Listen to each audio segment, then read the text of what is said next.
I want to continue our conversation with two of our political commentators. Scott Jennings and Bakari Sellers are here. Let's begin with you here, Scott. Musk says that he is rehiring that 25-year-old Doge staffer who had resigned after some very, frankly, recent racist social media posts emerged. Vice President Vance, President Trump, they both went to bat for him. Why? Well, I tend to agree with J.D. Vance, some of his comments today that social media posts shouldn't ruin some kid's life. I think that's absolutely true. And a lot of Republicans feel that way. Number two, I would like to think if you vouch for someone in the way that some people in the government did today, that maybe they've talked to him and have a better understanding of what he's all about than what you might see in a social media post. I'm not really accustomed to, going on television and either slandering or absolving someone based on social media posts when I don't personally know them. I hear a lot of people doing that right now. So they're vouching for him. It's their organization to vouch for. I hope they're right. But I do think Vance is onto something. This idea that a couple of social media posts can ruin the rest of your life. There's a lot of undercurrent of that going on out there right now, and certainly Vance gave voice to it today. Bakari, what's your reaction?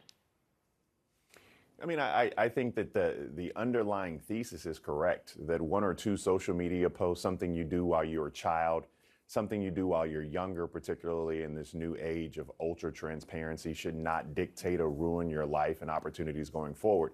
The difference is this kid has access to trillion-dollar systems. This kid is someone who is not a legislative assistant or a page. He is someone who is actually going in the highest levels of our bureaucracy and having access to some of our classified and most secure secrets. And so, no, he does not deserve to be rehired back, because this is not a menial task or some job that is the equivalent of doing something else. Should he have a career? Should he be able to go to college or get another degree or whatever it is? Yes.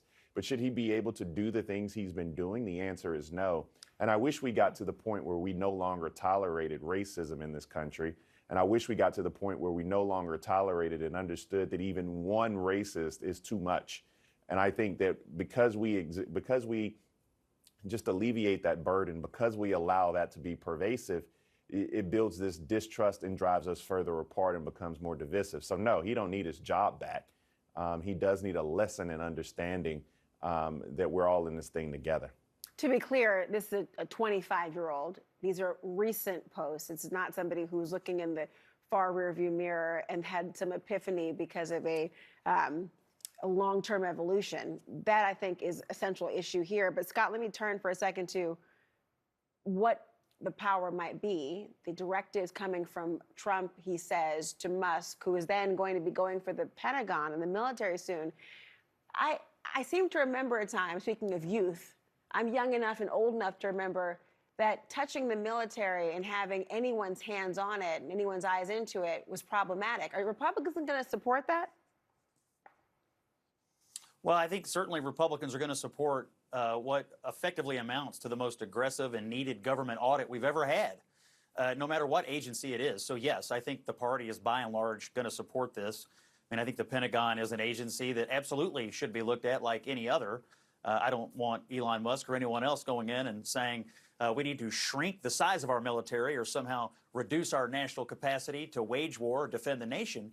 But you can't look at a bureaucracy this size and tell me that there is not waste, fraud, and abuse that could be ferreted out if somebody like Elon Musk and his team were willing to go in and do it. Of course they're going to find things. They'll find things in every single agency. And I think the American people are asking for that. And I have no doubt that you could get rid of some waste, fraud, and abuse in the Pentagon and have no impact on our national security whatsoever. And in fact, maybe you might enhance our national security by getting rid of some duplicative bureaucracy or some things where money's being spent on things it shouldn't be spent on, maybe redirect those things to more mission-critical items. I mean, is it a little disconcerting if you're a member of Congress, Bakari, and Elon Musk is somehow being given the carte blanche to do that which your oversight is supposed to do? Is it Congress ceding this and saying, you know what, it didn't work for us, so go ahead and you try? I thought the Founding Fathers had a very different notion of the people who were supposed to have these roles and that power of the purse. Yeah, I'm honestly not sure what Congress is doing. Mike Johnson is fundamentally irrelevant, and Democrats are trying to find their sea legs. as if they were surprised by what would happen. So I'm not even sure if there is a necessary relevance of either Democrats or Republicans in the House or Senate.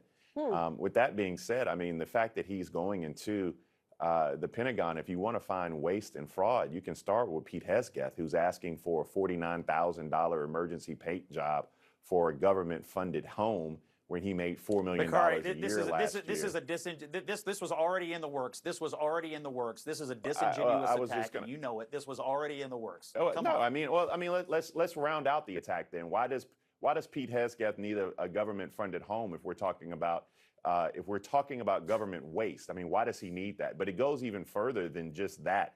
I mean, if you want to talk about what's actually happening with Elon Musk, this is about petty grievances. This isn't about some larger, I want to trim government and bureaucracy. Look at what he did at USAID. It's an agency that was investigating him because who was a beneficiary of USAID grants? Who else but Elon Musk and Starlink? If you look at what he did with the FAA, it was a bitter dispute over the fact that he got a fine from the FAA, so he wanted that chief to be excommunicated. If you look at what happened with the Federal Trade, et cetera, and the chief over there, and you saw the way that they clashed, that is what this is about. Elon Musk today got the president of the United States to help dictate policy and stop foreign aid to South Africa while allowing Afrikaners to come into this country and have priority. This is not some larger mission to trim bureaucracy. This is not some America first. We are going to go out and restore our prestige. This is Elon Musk doing what Elon Musk wants to do, and that's unfortunate. Scott, respond to that notion of why this, you believe, is indeed America first policy, or is it not? Look, I think this is absolutely America first. It's needed policy, and it's what people have been asking for years. And honestly, politicians have talked about doing this for a very long time. The only difference is they never do it. You've had presidents from both parties say, I'm going to make the government smaller. I'm going to go in and look at the bureaucracy and make it more efficient. I'm going to trim where I can, trim the fat. No one ever does it. Reports are written, committees meet, people have phone calls, press conferences are held, and nothing ever happens except the government gets larger and larger. Lo and behold, Donald Trump shows up and throws out the sledgehammer, the instrument of destruction, Elon Musk, to actually do it and do it at lightning speed. This is precisely what voters have been demanding. Is he going to break a few eggs along the way? That's fine. They'll have plenty of political latitude to do it because the action is what's wanted by the American people. Well, we'll see who actually owns the eggs that are broken and how they feel about it. Thank you both. They're too expensive. Ain't nobody owning eggs right now. They're too expensive. I got plenty. I knew it. They come right out of my coop in the backyard. They come in right out of the coop. We went from HGTV and a home makeover to now the Food Network. You got to love Max programming. All right, up next, thank you, President Trump.